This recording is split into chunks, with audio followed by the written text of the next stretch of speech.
Shalom dan selamat berjumpa kembali melalui renungan harian Sarota Jemaat Silo Campagaya pada hari Selasa 19 Agustus 2025. Memulai semua akan aktivitas kita hari ini, kita akan membaca dan mendengarkan akan firman Tuhan. Sebelum kita membaca dan mendengarkan akan firman Tuhan, mari kita berdoa. Bapa kami dalam surga, Bapa yang maha pengasih, Bapa yang maha baik. Terima kasih Tuhan untuk penjagaan-Mu semalam lamanya hingga kami boleh tidur dengan nyenyak. Dan terima kasih untuk pagi yang indah yang Tuhan sudah sediakan bagi kami. Tuhan, pada hari ini kami anak-anak-Mu akan melakukan berbagai aktivitas kami. Kami akan bekerja, kami akan menjalankan tugas-tugas tanggung jawab kami. Kiranya Tuhan memampukan kami. Karena itu Tuhan, kami akan mendasari semua kegiatan kami hari ini dengan firman-Mu. Mampukan kami Tuhan, biarlah kami boleh membaca dan mendengarkan firman-Mu dengan baik. Sehingga kami boleh mengerti dan memahami firman-Mu. Kami serahkan seluruh rencana dan agenda kami hari ini Tuhan ke dalam tangan-Mu. Biarlah Tuhan yang berkarya dan membiarkan semua rencana sesuai dengan kehendak-Mu ya Tuhan. Ampuni salah dan dosa kami. Dalam nama Tuhan Yesus kami berdoa. Haleluya. Amin.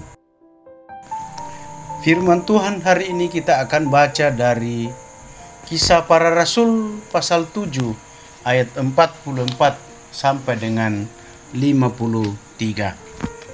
Kisah Para Rasul pasal 7 ayat 44 sampai 53.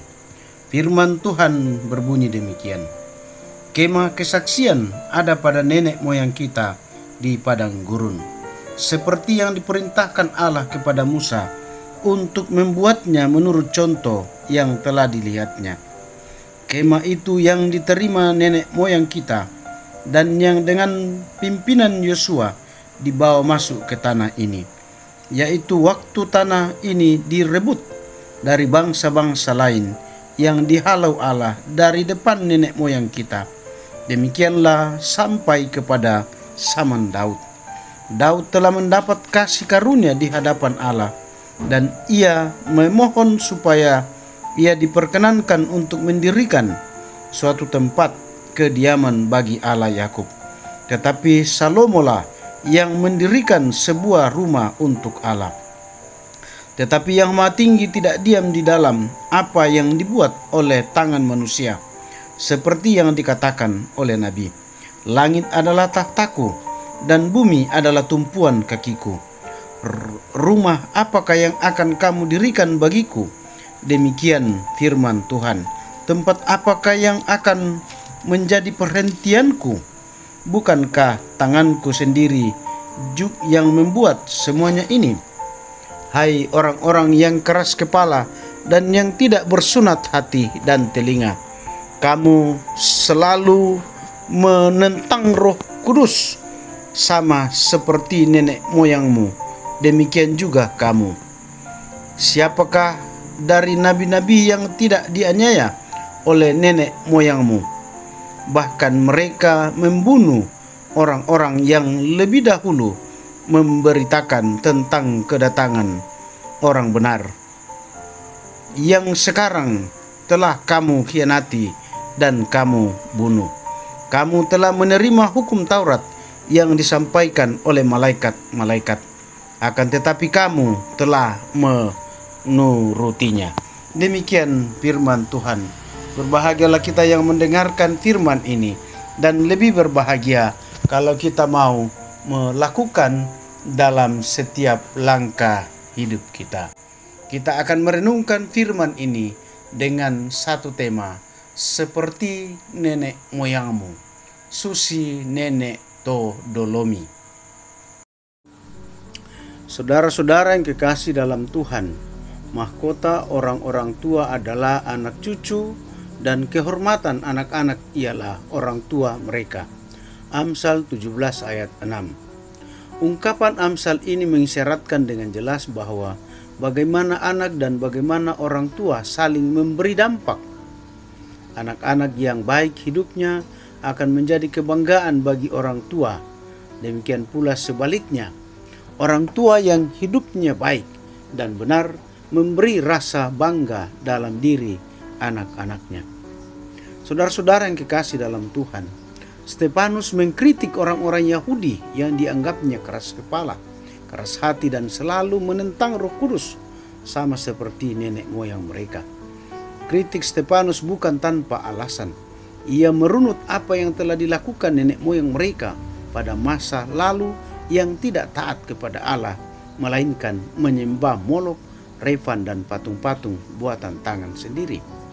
Sementara orang-orang Yahudi pada masa Stefanus mengaminkan Taurat tetapi tidak menurutinya. Stefanus yang penuh kuasa Roh Kudus mengkritik cara hidup yang tidak berubah, yang tetap sama dengan yang dipraktikkan oleh orang-orang Yahudi yang tidak berkenan kepada Allah. Dengan berani Stefanus menuduh mereka telah membunuh orang benar, sama seperti nenek moyang mereka yang telah menganiaya nabi-nabi yang mengatakan kebenaran Allah. Saudara-saudara yang kekasih dalam Tuhan, kalau apa yang diungkapkan oleh Amsal merujuk pada rasa bangga yang positif antara anak cucu dengan nenek moyangnya, maka kritik Stefanus kepada orang-orang Yahudi adalah rasa bangga yang tak patut karena mewariskan nilai yang tidak benar di hadapan Allah. Kita berharap orang tua kita pada masanya dan kita yang hidup saat ini serta anak-anak kita mewarisi nilai-nilai yang baik dan benar. Amin atas firman-Nya. Kita berdoa. Bapa dalam surga, kembali kami datang tunduk kepala seraya mengucap syukur atas kasih karunia Allah yang boleh kami alami pada pagi hari ini. Kami sudah membaca dan mendengarkan firman-Mu. Biarlah firman-Mu boleh tinggal di dalam loh hati kami masing-masing, sehingga firman-Mu boleh menjadi suluh dan pedoman bagi langkah hidup kami. Bapa dalam surga, memulai semua kegiatan kami hari ini, kami berdoa kiranya Tuhan menolong memberkati kami dalam semua aktivitas yang kami lakukan. Berkati anak-anak-Mu ya Tuhan dalam melakukan segala kegiatan-kegiatan yang Tuhan sudah anugerahkan baginya. Kami berdoa untuk yang bekerja, baik yang bekerja di pemerintahan, bekerja di swasta, bahkan berwirausaha. Kami serahkan ke dalam tangan-Mu. Tuhan memberkati setiap usaha-usaha itu sehingga boleh menghasilkan hasil yang baik seturut dengan kehendak-Mu. Kami juga berdoa untuk anak-anak kami yang sedang menuntut ilmu. Kami serahkan ke dalam tangan-Mu. Tuhan memberkati dengan kesehatan, kekuatan, sehingga boleh menuntut ilmu dengan baik seturut dengan kehendak-Mu ya Tuhan.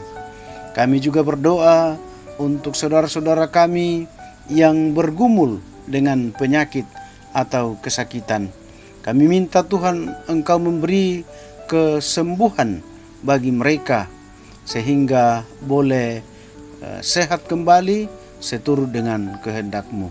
Kami juga berdoa untuk mereka yang mengalami kesulitan-kesulitan. Kami mohon Tuhan Engkau memberi kekuatan, memberi bimbingan bagi mereka. Kami berdoa untuk bangsa dan negara kami. Tuhan kiranya memberkati dari pusat hingga ke pelosok-pelosok, sehingga di dalam negara ini kami boleh aman, kami boleh melakukan aktivitas kami seturut dengan kehendak-Mu, dan nama-Mu senantiasa dipuji, dimuliakan. Ini kami Tuhan yang datang berdoa berseru hanya di dalam nama Yesus Tuhan dan Juru Selamat kami yang hidup. Haleluya, amin. Demikian renungan harian Sarota pada hari ini. Tuhan Yesus memberkati kita. Haleluya, amin.